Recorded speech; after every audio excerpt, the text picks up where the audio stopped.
Meus amigos, tem certas coisas que não tem como, viu?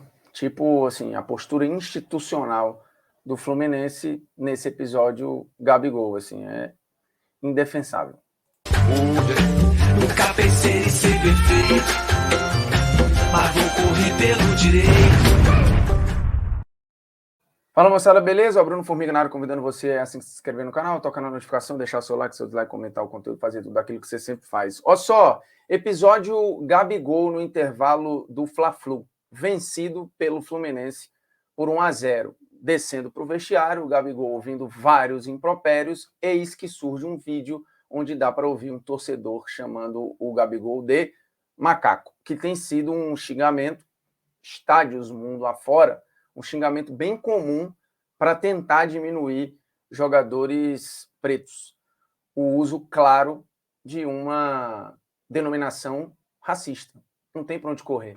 É isso. É você tentar equiparar um ser humano diminuindo a um animal e fazendo essa associação discriminatória, preconceituosa, criminosa. E sim, você usa a raça do cara para tentar fazê-lo se sentir inferior. Né? Ele não é digno porque ele é isso, aquilo ou aquilo outro, na cabeça de quem ofende, dos criminosos. E aí vem o Fluminense com uma nota oficial muito ruim em relação ao episódio. E depois disso, o presidente do Fluminense, Mário Bittencourt, participou do Redação Sport TV e acabou piorando a nota, porque a nota foi tratada na bancada como algo muito ruim, que estava quase que negando a realidade ou passando um pano numa situação em que não cabe passar pano. E aí ele entrou ao vivo e acabou discutindo até com o Luiz Teixeira, que era um dos comentaristas presentes no programa, preto, diga-se de passagem, e os dois trocaram várias farpas, até que o Mário Bittencourt tenta dar a entender que o Fluminense, ou a nota, ou ele, Mário Bittencourt, acabou passando por um preconceito até mais grave do que o Gabigol passou no Engenhão.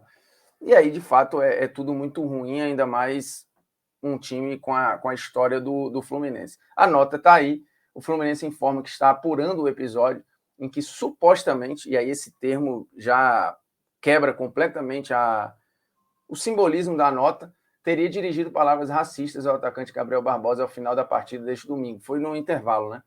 O próprio autor da divulgação do vídeo diz que teve a impressão, sem ter certeza, de ter ouvido as supostas ofensas. E, nesse sentido, o Fluminense informa que está buscando as imagens do estádio a fim de auxiliar na apuração da existência ou não do fato e na identificação da eventual autoria. Então, assim, é um juridiquês muito, sabe, um malabarismo aqui para falar pode não ter rolado e, assim, nós primeiro duvidamos, depois a gente fica do lado certo da história, né? Que seria condenar qualquer episódio de racismo. E vamos lá, acho que não há nenhuma dúvida do que foi dito, né? Se você ouvir o vídeo, acho que ficou muito claro que o termo usado é macaco. Teve gente falando otário, tem gente tentando, mas assim, basta um mínimo de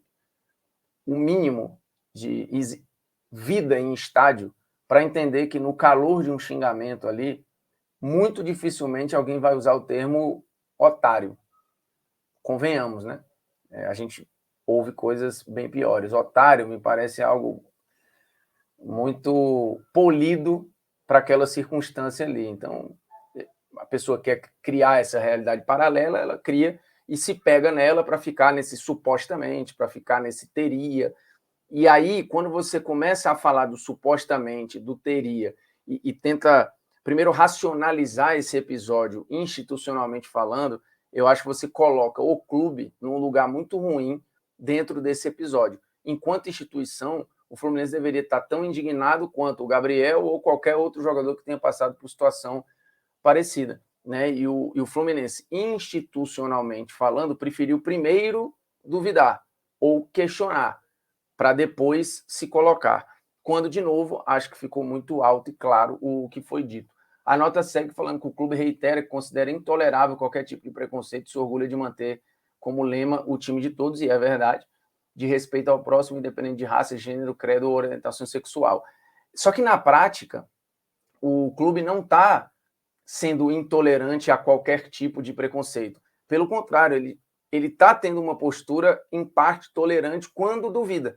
E aí, de novo, acho que a postura do Mário Bittencourt no Redação Sport TV foi, primeiro, colocar o advogado à frente do cidadão e muito malabarismo e pouca indignação. Um episódio que deveria ser 100% de indignação. Porque se você tem institucionalmente o clube se colocando do lado correto da situação, apesar da rivalidade, apesar de ter sido um próprio torcedor que tenha falado, isso sim seria, na prática, levar o que, na teoria, a nota fala. É óbvio que a história do Fluminense, de inclusão, de outras lutas, inclusive até sendo pioneiro em algumas situações, mostra que o clube tem um histórico diferente dessa nota. A nota, ela é, de novo, muito ruim, porque você trata como supostamente algo que estava ali claro. E, de novo, eu acho muito ruim quando você, em episódios assim, né, de racismo, de homofobia, de machismo, de assédio, de etc., você duvida da vítima primeiro, porque esse é o padrão. E é por isso que, historicamente, a gente demorou tanto a agir, a ter uma legislação condizente com a gravidade dos episódios e tal. E, de novo, o estádio não é um lugar onde tudo pode.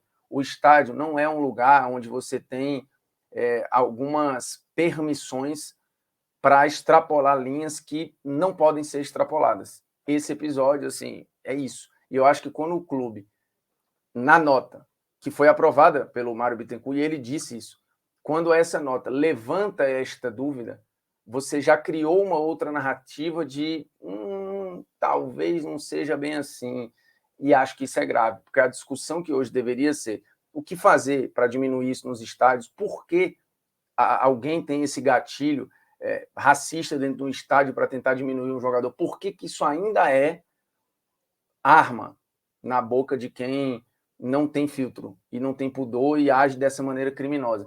A gente deveria estar discutindo isso, ações, né, consequências, discussões, e seria uma ótima oportunidade, por exemplo, acho que do Fluminense se colocar, né, na prática como esse clube de todos. Mas não, a nota, ela preferiu colocar em xeque num primeiro momento, né?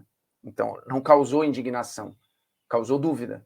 E aí é que eu acho que a postura do presidente do clube foi ruim, tanto na nota quanto no ao vivo. E aí usou aqueles termos de contar situações pessoais, né, para falar, porque eu já passei por isso, minha família é isso, minha família é aquilo, mas no mesmo programa ele fala que não pode se colocar como pessoa, porque ele é um presidente de uma instituição. E aí eu entendo até, ele como presidente de uma instituição, ter cuidado em determinados posicionamentos, porque ele representa uma instituição. Porém, para negar ou diminuir ou colocar em dúvida, em xeque a situação, ele trouxe situações pessoais.